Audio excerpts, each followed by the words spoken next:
इससे पहले वाले वीडियो में हमने आपको वैद्युत द्विध्रुव के कारण अक्षीय स्थिति पर उत्पन्न वैद्युत क्षेत्र की तीव्रता के बारे में पढ़ा दिया था। आज हम लोग वैद्युत द्विध्रुव के कारण निरक्षीय स्थिति पर उत्पन्न वैद्युत क्षेत्र की तीव्रता के बारे में समझते हैं। दूसरा हमारा प्रकार है निरक्षीय स्थिति पर क्या वैद्युत द्विध्रुव के कारण विद्युत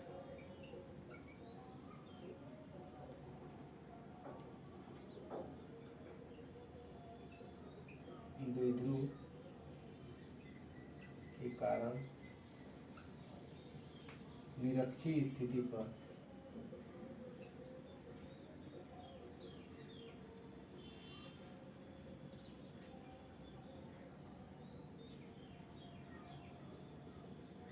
वैद्युत द्विध्रुव के कारण निरक्षीय स्थिति पर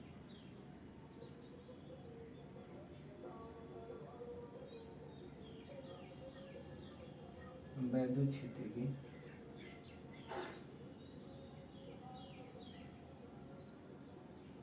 तीव्रता। आज हम लोग इसके बारे में समझेंगे।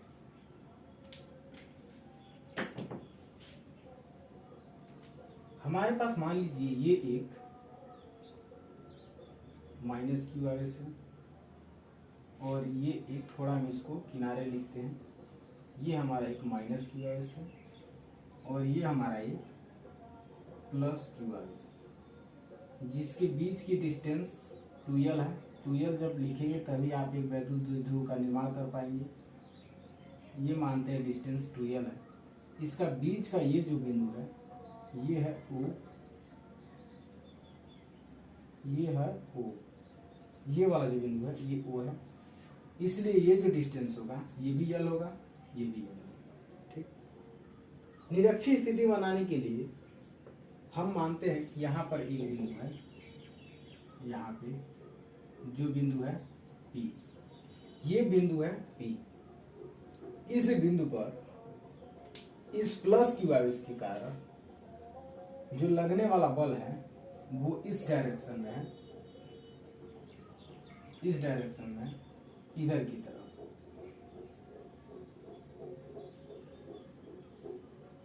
यह इसको इधर प्रतिकर्षित कर रहा है।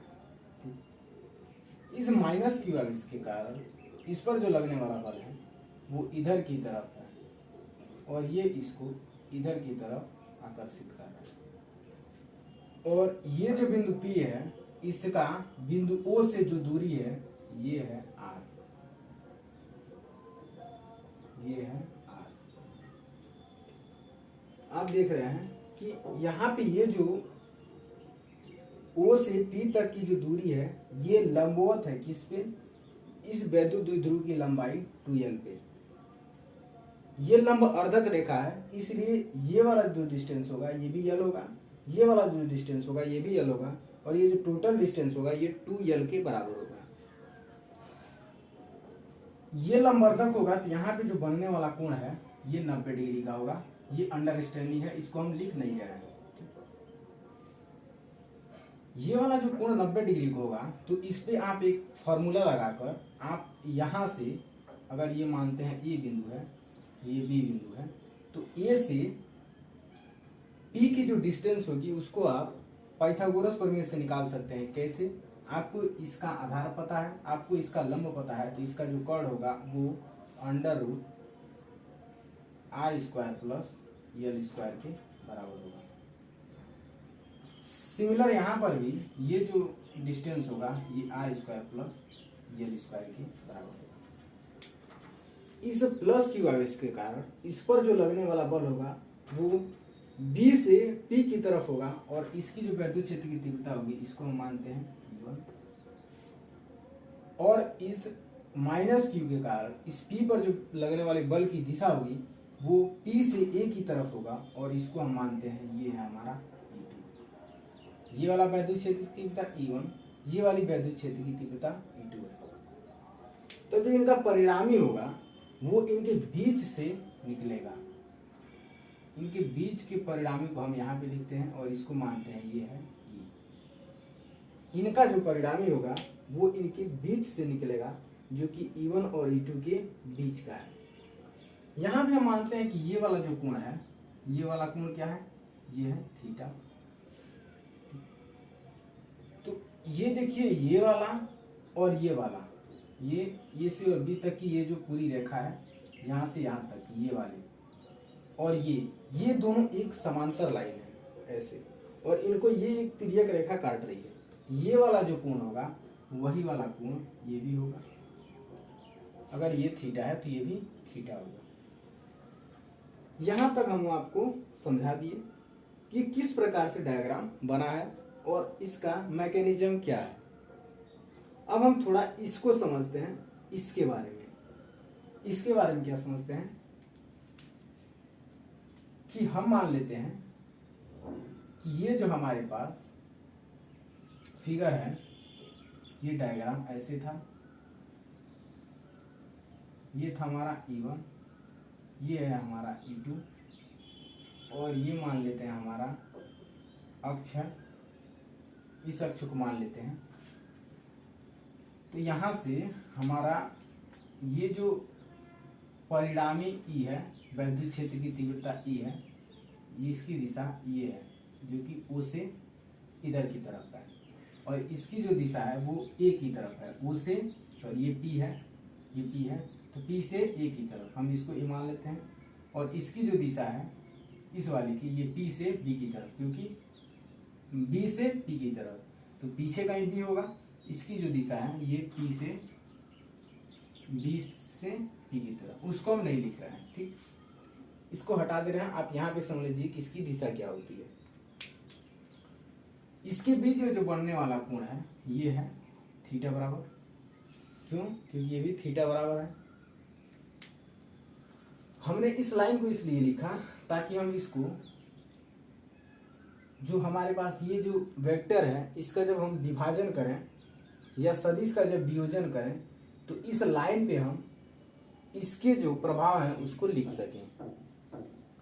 वहां पे आपको बताया गया होगा वेक्टर विभाजन में या सदिश वियोजन में कि अगर हमारे पास ये बीच से कोई रेखा निकल रही है और इसके बीच में यहाँ पे जो बनने वाला कोण थीटा है, तो इसके ऊपर जो प्रक्षेप होगा या इस डायरेक्शन में जो इसका दिशा होगा, ये होगा cos थीटा के बराबर, थीटा के साथ cos थीटा, और इधर इसका इस दिशा का इसके ऊपर जो प्रक्षेप होगा ये होगा sin थीटा के बराबर।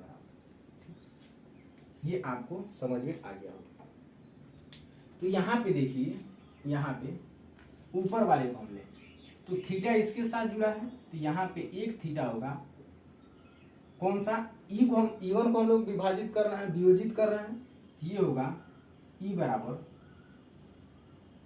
E1 cos थीटा, और ये वाला जो भाग होगा ये होगा E1 sin थीटा।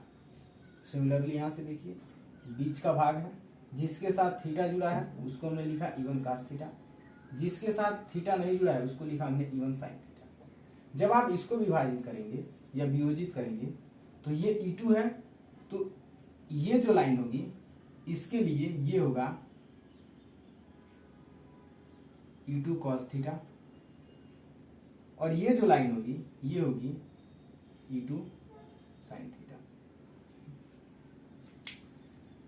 ये E1 sin थीटा और E2 sin थीटा ये एक दूसरे के बराबर हैं और विपरीत हैं, इसलिए ये दोनों आपस में कैंसिल हो जाते हैं। बच जाता है कौन सा हमारा? ये बच जाता है E, क्योंकि हमने इसको विभाजित कर दिया है, वियोजित कर दिया है। ये जो E बचेगा ये इसके द्वारा भी इस पर जो लगने वाले वैद्युत क्षेत्र की तीव्रता का दिशा है वो, और इस पे जो लगने वाली वैद्युत क्षेत्र की तीव्रता का दिशा है वो, ये दोनों एक ही लाइन पे है। तो जो E होगा ये बराबर हो जाएगा E1 plus E2 cos theta के। तो E किसके बराबर हो गया? E बराबर हो गया E1 cos theta plus E2 cos theta के। अब हम लोग इसके आगे समझते हैं कि E का मान क्या होगा। इस पे जो लगने वाली वैद्युत क्षेत्र की तीव्रता है, ये वाला जो बिंदु है, ये वाला, इस पर जो लगने वाली वैद्युत क्षेत्र की तीव्रता है इस द्विध्रुव के कारण, जो कि निरक्षीय स्थिति पर है, इसकी जो वैद्युत क्षेत्र की तीव्रता इस डायरेक्शन में लग रही है E, ये E कितना होगा। अब हम लोग इसको कैलकुलेट करते हैं। यही हमारा वैद्युत द्विध्रुव के कारण निरक्षीय स्थिति पर वैद्युत क्षेत्र की तीव्रता है। ठीक, अब हम इसका डेरिवेशन करना स्टार्ट करते हैं। माना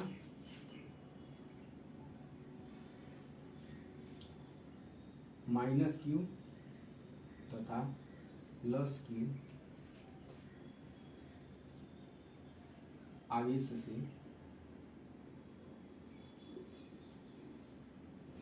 आवेश के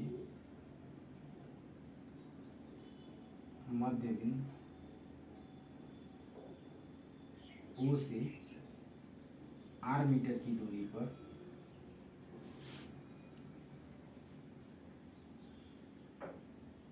A से B के बीच O से r मीटर की दूरी पर स्थित आवेश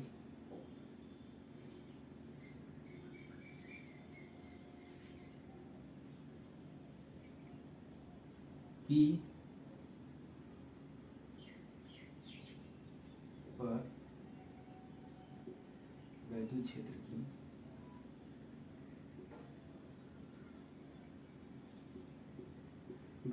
की तीव्रता कितनी होगी उसको हम लोग कैलकुलेट करते हैं। बाकी सब आपको समझा दिए कि ये किस तरह से इसका निर्माण हुआ है, ये 2l क्या है, ये l क्या है, ये r square plus l square कैसे आया है। इसलिए हम बहुत ज्यादा भाषा न लिखते हुए शॉर्ट में आपको सिर्फ हम इसका कैलकुलेशन समझा रहे हैं।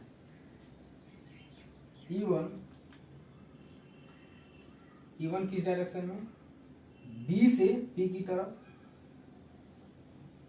तथा E2 किस डायरेक्शन में, P से A की तरफ है। तो अब हम एक एक करके E1 और E2 का मान निकालते हैं। E1 बराबर 1/4 पाई एप्सिलॉन नॉट, और ये मान लेते हैं हमारा जो पूरा ये निकाय है, ये सिस्टम है, ये एक परावैद्युतांक माध्यम के में उपस्थित है। ठीक, तो जो हमारे पास वैद्युत क्षेत्र की तीव्रता का फार्मूला होता है वो होता है 1/4 पाई एप्सिलॉन नॉट Q/r स्क्वायर के बराबर होता है। यहाँ पे हमने लिख लिया 1/4 पाई एप्सिलॉन नॉट Q की जगह पे हम क्या लिखेंगे, यहाँ पे Q, और r स्क्वायर की जगह पे क्योंकि इसके द्वारा इस पर बल लग रहा है तो इसकी जो दिशा होगी ये होगी, इसलिए इसके बीच का जो डिस्टेंस होगा ये भी यही होगा। तो ये किसके बराबर होगा, r square plus l square के होल स्क्वायर के। ठीक, इसीलिए हमने इस r square plus l square को शुरू में ही निकाल लिया था। ये किधर से होगा, ये होगा B से P की ओर। दूसरा क्या होगा, दूसरा जो E2 होगा वो आपका P से A की तरफ होगा, और वो किसके बराबर होगा, 1/4 पाई एप्सिलॉन नॉट के Q/r square plus l square के होल स्क्वायर। ये किधर से होगा, ये P से A की ओर, P से A की ओर। ठीक, ये P से A की तरफ इसकी दिशा होगी, और ये जो हमारा E1 साइन थीटा होगा और E2 साइन थीटा होगा ये एक दूसरे के बराबर है, तो ये आपस में निरस्त हो जाएंगे। तो परिणामी वैद्युत क्षेत्र की तीव्रता जो होगी वो कितनी होगी उसको समझते हैं।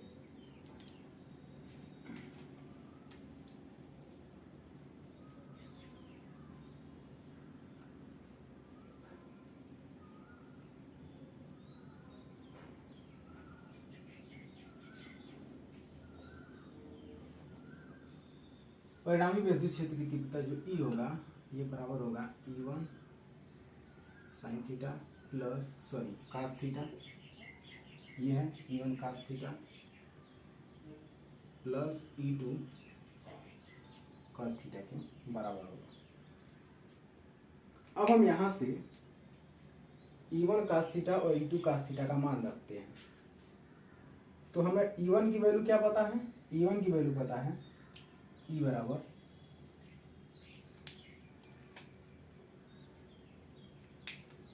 बराबर पता है,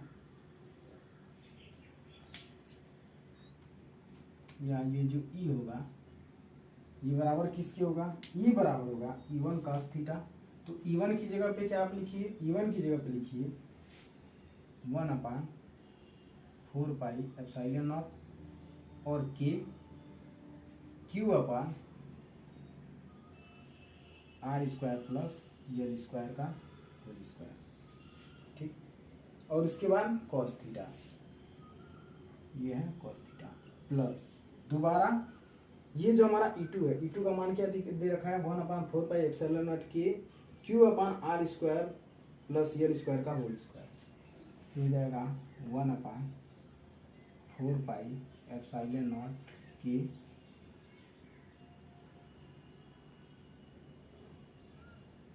बराबर हो जाएगा Q/r² प्लस L स्क्वायर के होल स्क्वायर, और ये हो जाएगा cos थीटा के बराबर। यहाँ से आप दोनों से ये वाला टर्म कॉमन ले लीजिए और साथ में साथ आप 1/4 पाई epsilon not K r² plus L square को आपने कॉमन ले लिया, और इसके ऊपर साथ ही साथ आपने क्या कॉमन ले लिया, Q। तो आपके पास जो वैल्यू बचेगी वो बचेगी cos theta plus cos theta, मतलब जो वैल्यू बचेगी वो 2 cos थीटा के बराबर बच जाएगी। इसीलिए हम इसको डायरेक्ट लिख रहे हैं 2 cos थीटा। ये जो होगा ये 2 cos थीटा के बराबर हो जाएगा। इस 2 को हम इसके साथ लिख ले रहे हैं, तो यहाँ से 2 को हटा रहे हैं और इसको हम लिख ले रहे हैं 2Q, और यहाँ पे हो गया cos थीटा। यहाँ से आप एक चीज समझिए, तो cos थीटा ओवरऑल है क्या, ये जो हमारा cos थीटा है, अगर इसका हम मान निकालना चाहें किसमें, यल और आर के फॉर्म में, कि मतलब इस cos थीटा में यल और आर आ जाए, तो इस cos थीटा को आप कहाँ से यल और आर के फॉर्म में निकाल सकते हैं, इसको आप निकाल सकते हैं यहाँ से। यहाँ से जब आप इसको निकालेंगे तो देखिए cos थीटा क्या होगा, ये जो cos थीटा है ये बराबर होता क्या है, ये होता है आधार बटे कर्ल। यहाँ पे हम लिख रहे हैं cos थीटा बराबर आधार बटा कर्ल। इसमें देखिए आधार क्या है, ये आप एक ट्रायंगल लीजिए, ये वाला त्रिभुज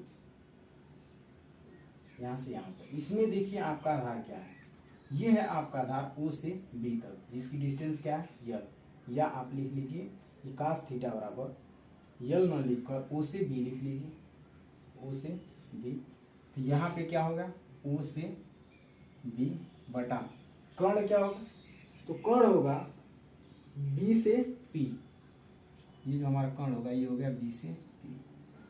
आप ध्यान से देखें तो जो हमारा कर्ण है ये r² प्लस L स्क्वायर, ठीक, इसकी जो डिस्टेंस है ये कहाँ से आई है, ये आई है जो कर्ण है B से P की तरह, ये O से B के स्क्वायर प्लस O से P के स्क्वायर। ये किसके किसके बराबर है, ये बराबर है BP जो बराबर है BP वो O से B के स्क्वायर, चूंकि यही कर्ण है और कर्ण का मान बराबर आधार का वर्ग प्लस लंब का वर्ग, तो आधार O से B के स्क्वायर प्लस O से P के स्क्वायर, O से P के स्क्वायर का अंडर रूट लिखिए या 1/2 लिखिए, दोनों बात बराबर है। या तो आप चाहें तो इसको ऐसे लिख सकते हैं, ये जो हमारा OP है OB का स्क्वायर प्लस OP का स्क्वायर का अंडर रूट लिखिए, जो कि हमने यहाँ पे लिखा है, या आप इसको पावर के रूप में लिखिए 1/2, दोनों बात बराबर है। यहाँ से आप OB और OP का मान लिखिए, तो OB का मान हमको क्या पता है, यहाँ से यहाँ तक की डिस्टेंस L, और O से P की दूरी क्या पता है R। तो ये जो हमको मान मिल जाएगा क्या, cos थीटा, वो L इंटू R के फॉर्म में हो जाएगा। OB का मान L और OB का मान यहाँ पर भी L, लेकिन L का स्क्वायर प्लस OP का मान R का स्क्वायर का पावर 1/2। इसका मान आप cos थीटा की जगह पे रखिए। जब आप इसका मान cos थीटा की जगह पे रखेंगे तो हमारा E होगा वो बराबर हो जाएगा 2Q/4 pi epsilon K r² plus L square और साथ में इसका मान हमने cos थीटा क्या निकाला, L upon R square plus L square का 1/2। इस यल को आप इसके साथ लिखिए, ये मिल जाएगा ई बराबर 2q यल अपान 4 पाई एप्सिलॉन नॉट के। और यहाँ पे देखिए, यहाँ पे पावर कुछ नहीं है तो क्या है, एक है, यहाँ पे 1/2 है। लेकिन यहाँ पे देखिए दोनों बेस सेम है, R square plus L square पे power 1, R square plus L square पे पावर 1, इसलिए दोनों घात जुड़ जाता है। कैसे, अगर ए पे पावर यम हो और ए पे पावर यन हो तो दोनों बेस समान है, तो ए पे पावर यम प्लस यन होता है। ठीक, तो यहाँ से जब आप इसको सॉल्व करेंगे तो क्या मिलेगा आपको, यहाँ से मिल जाएगा आपको R square plus L square का power 1 into R square plus L square का पावर 1/2। दोनों बेस सेम है, ये हो जाएगा R square plus L square का पावर, ये था 1 प्लस 1/2। जब इसको सॉल्व करेंगे क्या, 1 प्लस 1/2, जब इसका एलसीएम लेंगे तो ये हो जाएगा 2 और ये हो जाएगा 1 से इसमें भाग, इसके कुछ नीचे कुछ नहीं है तो 1 से भाग देंगे तो ये हो जाएगा 2 प्लस 2 से 2 में भाग देंगे 1 हो जाएगा, ये हो जाएगा 1, तो 2 1 3/2। तो हमारे पास ये जो वैल्यू है ये कैलकुलेट होगी, कितनी आ रही है, ये आ रही है 3/2 के बराबर। अब हम इसको पूरा इरेज करते हैं और सिर्फ इस मान को यहाँ पे लिखते हैं। तो हमारे पास इसका जो टोटल मान आया वो आया किसके बराबर, R square plus L square के 3/2 के बराबर।